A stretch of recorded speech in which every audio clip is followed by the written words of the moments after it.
Inside a warm, bustling diner, a young black woman stood up to protect a lone Hell's Angel against two police officers. Her actions caused the entire town to turn against her. But what happened next would leave them all in tears. Before we dive in this story, let us know where you're watching from. We'd love to hear your thought. Mary Bobby's hands were red and rough as she scrubbed down the worn countertop of Bobby's diner for the third time that morning. The breakfast rush, if you could call four tired farmers and a pair of truckers, a rush had ended and the old place had fallen silent again, save for the lazy squeak of the overhead fan struggling against the thick summer air. Mary glanced at the old cash register, mentally counting the few bills inside her stomach, nodding tighter with every click. It wasn't enough. Not for the overdue electric bill tucked inside her bag, the one stamped in angry red ink, or for the endless medication costs for her father's care. Just a few more months, she whispered under her breath, pushing a tight curl behind her ear, repeating the same hollow promise she had clung to since the day she packed her life into a box and left Atlanta for the slow decay of Willow Creek. Outside the main street lay deserted, the kind of stillness that spoke of jobs lost and hope packed away. Mary could feel the weight of every closed shop window like a stone on her chest. First the factory shut down, then the hardware store. Now Bobby's diner, her family's legacy, was bleeding out little by little while she fought to keep it breathing. The bell over the door jingled, that familiar sound her father had loved once before the stroke took his voice and half his body. Mary turned cloth, still in hand, and the sight froze her mid-step. A man filled the doorway, tall and broad, his frame wrapped in dusty black leather that had seen better days. His beard was thick gray, unruly, and the tattoo snaking up his arms told stories Mary couldn't even begin to guess at. But it was the patch on his jacket that pulled the room taut. The grim skeletal reaper clutching a scythe, the unmistakable symbol of the Hell's Angel. The few customers left stiffened. Mrs. Worthington, sitting near the window, with her crossword puzzle, clutched her pearls in a little gasp. Joe Larkin, a farmer Mary had known since childhood, shifted uneasily, lowering his coffee mug with a sharp clink. Even the radio crackled with static for a breathless second, as if the diner itself held its breath. The biker moved toward the counter, boots thudding against the linoleum floor, the sound slow and heavy like war drums. He picked the stool furthest from everyone else, his wide shoulders hunching slightly, as if trying to make himself smaller, invisible. Mary's father's words came back to her in a whisper. Everyone's money spins the same at Bobby's. Still, her heart hammered against her ribs as she wiped her palms on her apron, grabbed a cloudy plastic menu, and filled a glass of water. "Welcome to Bobby," she said, forcing her voice into the same easy rhythm she offered every customer, even as the tension prickled against her skin. "Today's special is chicken fried steak with mashed potatoes. Made it fresh this morning." The biker looked up at her then, and Mary's breath caught. His eyes, pale blue-rimmed red, like he hadn't slept in days, seemed at odds with the hard lines of his face. They weren't the eyes of a man looking for a fight. They were the eyes of a man losing one. "Coffee," he said, his voice low, rough like gravel, but there was a softness there too. "Black whatever's fastest from the kitchen. Been on the road since before sunup." As she poured coffee from the battered pot, Mary noticed his hands, large, calloused, rough, but trembling slightly as he reached for the mug. A hospital bracelet peeked out from beneath his cuff. Her chest tightened. She had seen that look before too many times in the cancer ward rotations. Someone holding on by a thread. "Long ride ahead of you still?" she asked casually, setting the cup down in front of him. He nodded slowly. "Heading back to Willow Creek Medical," he said, voice thick with exhaustion. "My daughter," the words cracked, breaking apart like ice under strain. He dropped his gaze to the swirling black of his coffee. Mary swallowed past the lump rising in her throat. She didn't ask for more. She just smiled gently and said, "Toast and eggs coming right up. 6 minutes tops." As she turned to call the order into the kitchen, Mary caught the stares from across the room. Suspicious, disapproving, fearful, she knew exactly what this was going to cost her. But she also knew what was right, and Mary Bobby had never been the type to back down from doing right. The bell above the door jingled again, sharper this time, slicing through the low hum of conversation like a blade. Mary didn't have to turn to know who had just walked in. She felt it in the sudden stiffening of the air, in the way Mrs. Worthington hunched lower over her coffee and the sharp scrape of Joe Larkin's chair as he shifted uncomfortably. Officer Dean Harper and Deputy Laura Miles had entered Bobby's diner, both in full uniform badges, catching the sunlight pouring through the dusty windows. Dean swaggered toward the counter with the easy arrogance of a man who knew the town bent when he leaned his boots tapping an uneven rhythm against the tile floor. His eyes locked immediately onto the biker hunched over his coffee, and Mary saw the slow, ugly smile that crept across his face. "Well, well," Dean said, voice loud enough to carry across the room. "Don't see your kind in Willow Creek too often." The biker didn't look up. He sipped his coffee, steadying his hands. Mary tightened her grip on the edge of the counter, feeling a flush rise to her cheeks. "Just grabbing some breakfast, officer," the man said quietly, his voice rough but respectful. Laura stood a step behind Dean, her posture stiff, her eyes darting uncomfortably between Mary and the biker. Dean leaned an elbow on the counter, a deliberate invasion of space. "Maybe we should check his ID, Mary. Make sure he's not one of the reapers we got bulletins about." Mary's heart pounded. The man had done nothing. Nothing.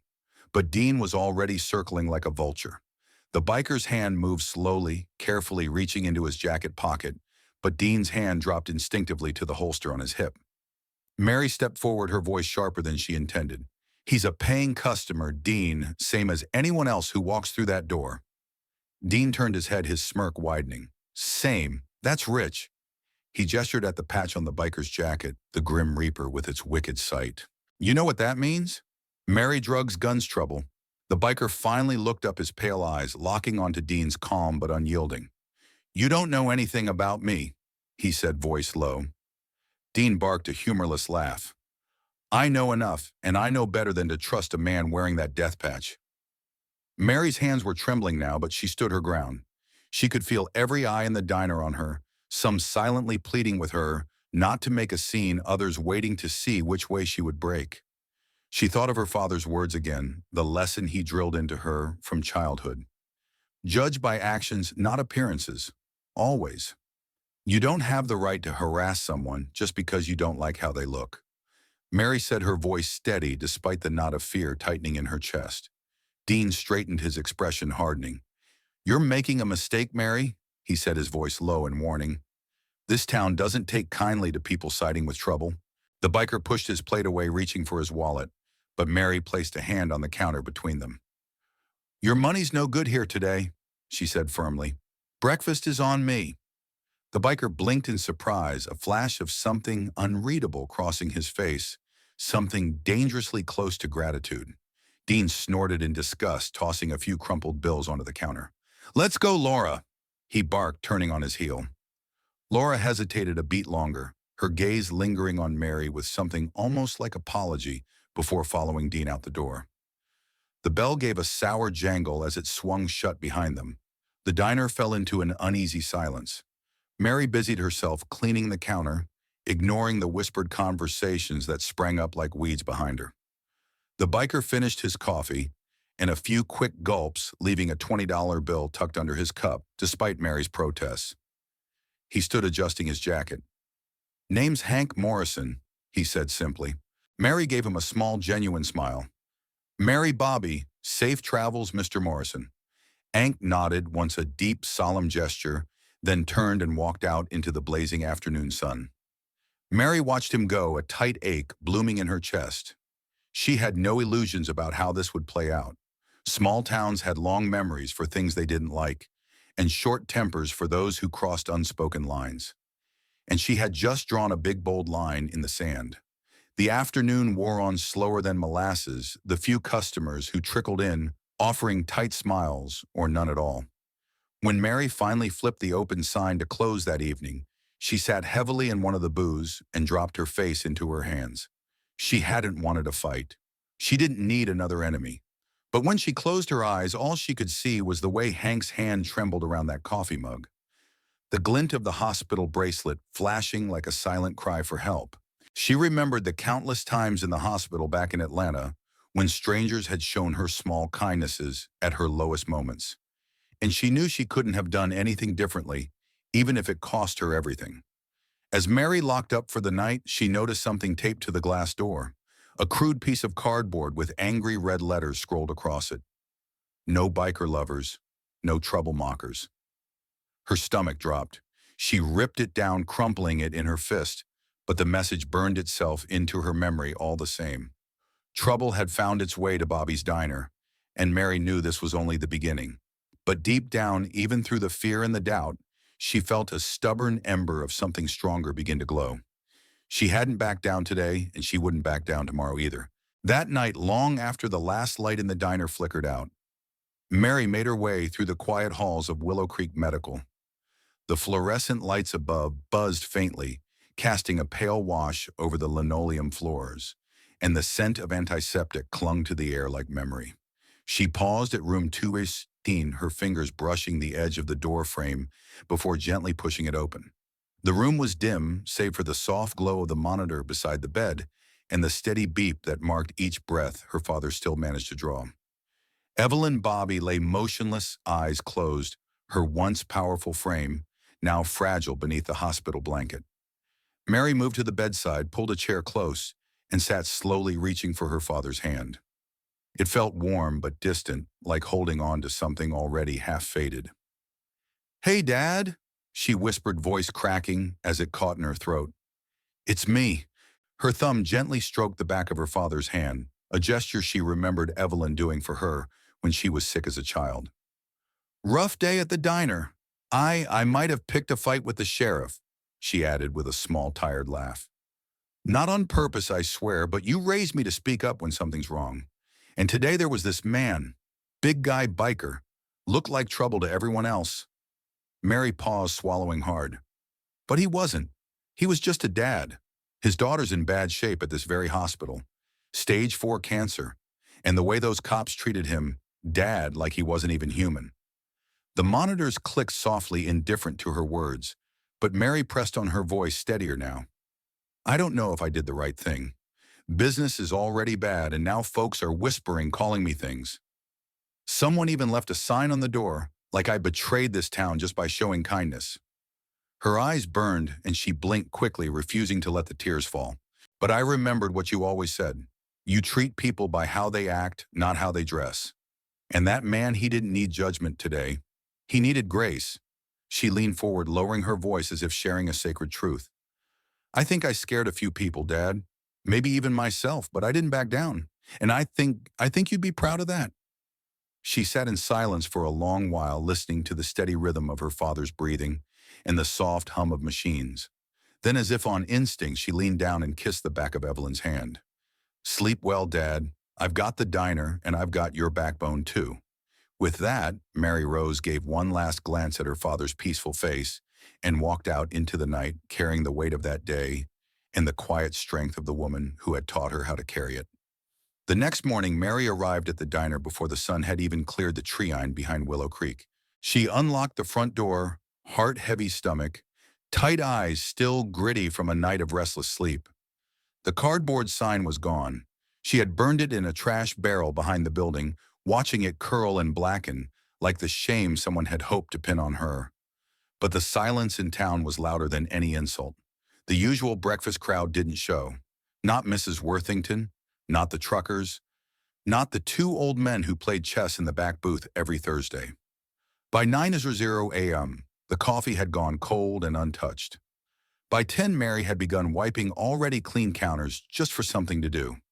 At noon, she stood alone behind the register, staring at the near-empty tip jar and wondering how long she could keep this up before the lights flickered out for good. Then the bell rang. Mary looked up, expecting maybe a lost traveler or a delivery mix-up, but instead 2 strangers stepped inside. The man was in his 50s, tall, lean, weathered, in the way men get from years on the road.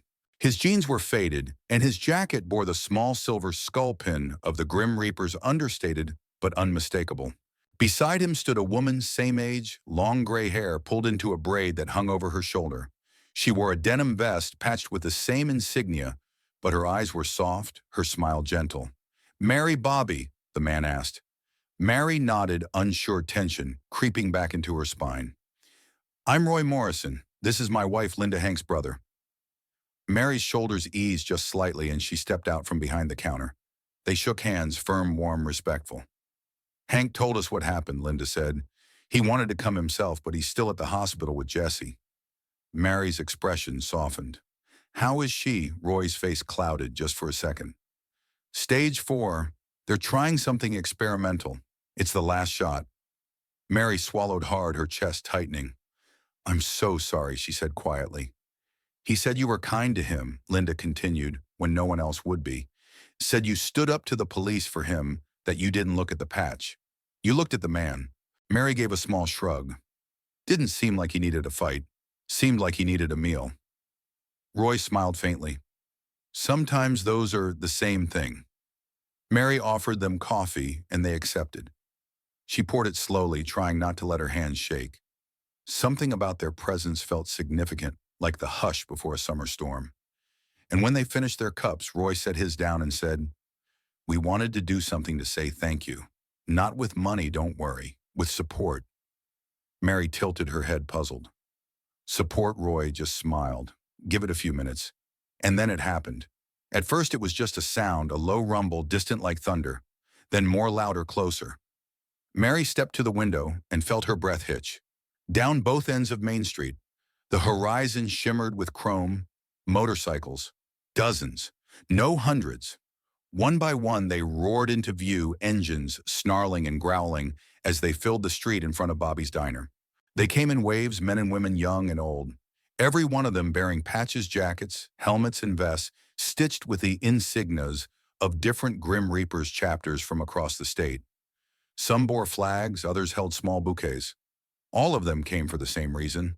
The noise grew deafening, then slowly subsided as engines were cut. Riders dismounted, stretching, talking softly, moving in unison, like a migrating herd. Mary stood frozen, watching as the parking lot overflowed and the sidewalk disappeared beneath booted feet. She looked to Roy, stunned. What is this? She whispered. Linda smiled. Hank told his chapter about you. They told others. Word travels fast in our world. You treated one of us like a person. That means something. Mary's voice caught. But that's over 200 people. Why? Roy's eyes held steady. Because when the world turns its back on us, we remember the ones who didn't. The bell above the door jingled, and the first rider stepped inside, respectful, quiet, nodding to Mary like she was someone important. They took seats, filled booths, leaned against walls where no chairs remained. Mary stammered, I don't have enough food for all these people. Roy grinned. Taken care of. Linda called ahead to your suppliers last night. Trucks are on their way. Costs covered. Hunting. Mary felt dizzy. By who? By us. Linda said simply. Consider it an investment in kindness. Outside townspeople began to gather. They stared from across the street, whispered on porches, peered out of windows. But they didn't hide. They watched. They wondered. And slowly some of them crossed the street. Cautiously curious, Mary's old classmate, Moloch, stepped inside, glancing around at the sea of leather jackets before raising a hand in greeting. You still serving those biscuits? He asked with a crooked grin. Mary blinked, then laughed, wiping her hands on her apron. Sure am. You'll have to share a table, though. Not a problem, he said, taking a seat beside a woman with a pink mohawk and a patch that read, Reapers never quit. More locals followed. Conversation started, cautious at first, then easier. Mary watched wonder spreading in her chest like sunlight through storm clouds. Her diner, her father's diner, was full, not just with people, but with possibility, with change. And then the bell jingled one more time. Mary turned, her heart catching in her throat. Hank Morrison stood in the doorway. He looked exhausted, eyes rimmed, red jacket, dusty from the road, but there was a smile tugging at the edge of his mouth. Hope you don't mind, he said, voice quiet. I brought a few friends. Mary walked over, met him halfway. Not at all, she said, voice thick with emotion. Come in. I saved you a seat. The afternoon sun dipped lower, casting long golden shadows across Willow Creek as Bobby's diner buzzed with life like it hadn't in years. Mary moved like a whirlwind behind the counter, refilling coffee, shouting quick orders to the kitchen, sliding plates of burgers and fries across the counter to waiting hands. The delivery trucks had come just like Roy promised, Crates of fresh eggs, bread meat, and coffee beans stacked high at the back door. A few of the bikers had unloaded everything without being asked, laughing and joking like it was just another part of the gathering. Mary had called in a few friends to help, some from the church youth group, a few neighbors she wasn't even sure liked her that much. But nobody hesitated. There was something about the energy in the diner now, an unspoken understanding that something special was happening, something worth being part of. Every table was filled. Writers with leather vests, weathered faces, and calloused hands laughed and swapped stories with curious locals. Mrs. Worthington, who had clutched her pearls just the day before, sat at a booth deep in conversation with a woman whose biceps could probably break steel pipes, but who was animatedly discussing quilting patterns. Melick taught a group of bikers how to play dominoes in the back corner, slamming the tiles down with dramatic flair that made the whole table roar with laughter. Even Deputy Laura Miles slipped inside, quietly sitting at the counter and accepting a mug of coffee from Mary, with a nod that said more than words could. Mary caught her breath for a second, leaning against the pass-through window, just soaking it all in. This was what her father had dreamed about when he opened Bobby's Diner. A place where nobody cared about the color of your skin, the patch on your jacket, or the job you did or didn't have. Just good food, good company, and a roof to share it under. The bell above the door jingled again, and the conversations died down as a man stepped inside. He was massive, broad-shouldered, his beard white and thick, a leather vest stretched across his chest, marked with bold patches and the heavy words, President Grim Reaper's MC Riverside Chapter. Mary wiped her hands on her apron and stepped forward instinctively, heart thudding. The man smiled warmly and extended a hand. "He must be Mary," he said, voice like gravel and sunshine. "Name's Marcus Turner." Mary shook his hand firmly. "Welcome to Bobby's, Marcus," he chuckled. "You've made quite an impression on the family." Marcus turned to the room, raising his hand, and just like that, the chatter died down to a respectful hush. Every eye in the diner turned to him. Marcus cleared his throat, his voice carrying easily through the packed room. "I wanted to take a minute to thank Miss Mary Bobby here." He began, gesturing to her with a proud tilt of his head. Because when others turned their backs, she didn't. When others judged a man for a patch on his back, she saw the father. The heads nodded throughout the room, murmurs of agreement rippling like a wave. "Now in our world," Marcus continued, "loyalty and respect mean something. They're everything, so I want it known. Bobby's Diner from this day forward rides under the protection of the Hell's Angel." Cheer went up loud enough to rattle the windows, boots pounding against the floor, fists pounding the tables in celebration. Mary stood frozen, stunned, tears stinging her eyes as the room erupted in applause. She caught Hank's gaze across the room. He smiled at her, small but full of pride, and Mary smiled back, a trembling, disbelieving thing. Marcus wasn't finished. He waited for the noise to die down, then said, "And if anyone in this town has a problem with that, they'll have a problem with all of us." His tone was firm, but not threatening, just a simple statement of fact. He turned to look directly at Deputy Laura Miles, who sat stiffly at the counter, coffee halfway to her lips. Laura swallowed hard but nodded once slowly, her eyes dropping to the mug in her hands. Satisfied, Marcus smiled and turned back to Mary. "Now," he said, grinning wide enough to flash a gold tooth. "Who's ready for pie? I heard there's no better slice in 3 counties." Another roar of laughter, and just like that, the tension broke into easy joy again. Mary laughed too, wiping her eyes quickly with the hem of her apron before hustling back to the kitchen to cut as many slices of pie as her hands could manage. As the evening wore on, the gathering spilled into the streets. Someone rigged up a portable speaker to a motorcycle battery, and classic rock poured into the warm summer air. Kids from the neighborhood rode tiny bicycles up and down the sidewalks, weaving between big chrome bikes like fish darting through a coral reef. Old-timers leaned against lampposts, trading stories with men and women whose leather jackets told tales of different towns, different lives, but somehow the same beating heart. Mary's father, who hadn't left the house in months, even ventured out, bundled in a shawl, pushed in a wheelchair, by one of the young riders who had an easy smile and steady hands. It wasn't just a good day. It was the kind of day that stitched itself into the fabric of a town's memory forever. And in the center of it all, standing tall in her worn sneakers and coffee-stained apron, was Mary Bobby. Still tired, still a little scared of what tomorrow might bring. But for the first time in a long time, filled with a fierce, burning hope, she caught Hank standing outside the diner, talking quietly with Roy and Linda, a smile on his tired face, as he watched Jesse's hospital bracelet dangling from his wrist like a fragile promise. Mary crossed over to him. "Hey," she said softly. Hank turned, his face lighting up. "Jesse," he said, voice thick. "Got some good news today. Early signs, but the new treatment's working." Mary's breath caught in her throat, a giddy kind of relief flooding her chest. "That's amazing," she said, and without thinking, she wrapped Hank in a fierce hug. He stiffened for half a second before hugging her back, strong and sure. When they pulled apart, Hank said, voice gruff with emotion, "She wants to meet you." Said, "You sound like the kind of woman she hopes to be." Mary blinked hard against fresh tears. "I'd like that," she said. "I'd like that a lot." The sun dipped below the rooftops of Willow Creek, leaving the sky a soft wash of purples and golds as the last few bikes rumbled off into the night, leaving only the faint smell of engine oil and laughter lingering in the warm air. Mary stood on the front steps of Bobby's diner, arms crossed, loosely aprons, still tied crooked around her waist, watching the taillights disappear one by one down the dusty road. The diner behind her still buzzed with the faint clatter of dishes being washed and chairs being stacked. But out here in the hush of early evening, it felt like standing in the middle of a miracle. She closed her eyes for a moment, breathing it in. The scent of fresh pie, worn leather, and summer dust mingling into something that smelled like hope. A soft throat clear behind her made her turn.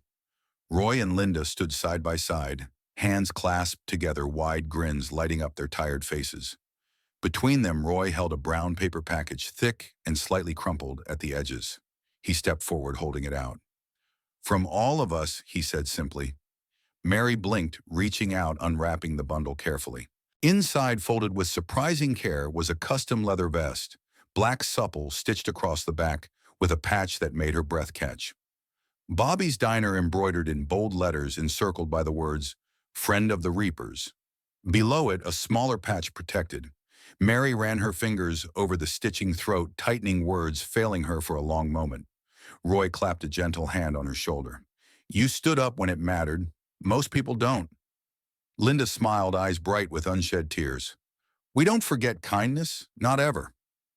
Tucked inside the vest was a simple note scrolled in uneven handwriting, Mary instantly recognized as Hank's. "Thank you for seeing the man, not the jacket." Jesse smiling again. "She can't wait to meet you, Hank." Mary pressed the note to her chest for a moment, grounding herself against the overwhelming tide of emotions surging through her. Inside the diner, she found a spot of honor for the vest, hanging it right next to her father's old stained apron and faded photograph. The two symbols, side by side, past and future struggle and hope stitched together under one roof. As she adjusted the hanger, the bell above the door jingled. Mary turned to find Officer Dean Harper standing awkwardly just inside hat in hand uniform, looking strangely too stiff and formal in the relaxed, easy warmth the bikers had left behind. He shuffled forward, cleared his throat. "Coffee?" Mary asked lightly, not giving an inch. Dean nodded. "Please." She poured him a cup without ceremony, sliding it across the counter. Dean wrapped his hands around the mug, looking like he wanted to say 100 things, but not knowing how to start. Finally, he settled on a stiff nod. "Good turnout today," he said gruffly. Mary smiled just a little, letting the silence speak for itself. Dean looked down at his coffee, studying the swirling black surface. "Town's changing," he muttered. Mary didn't argue.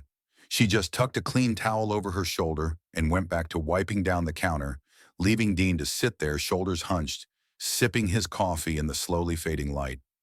The days that followed moved with a rhythm Mary hadn't felt in years. Bobby's Diner stayed busy. Locals, travelers, even a few bikers passing through, always polite, always paying cash, always leaving tips, so generous. Mary had to buy a second cash box just to hold it all. Word spread about the little diner with the big heart, and slowly Willow Creek's icy walls began to thaw. Mrs. Worthington became a regular again, bringing fresh pie recipes to trade. Joe Larkin brought his grandkids to marvel at the motorcycles lined up on weekends. Deputy Laura Miles started dropping by in plain clothes, leaving her badge, intention at home. And through it all, Mary remained the steady heartbeat at the center. She served coffee. She flipped pancakes. She laughed and listened and lived. And every so often she would glance at the leather vest hanging on the wall, feel the solid weight of it in her chest, and remember that sometimes the smallest moments, a hot cup of coffee, a kind word, a refusal to look away, could change everything.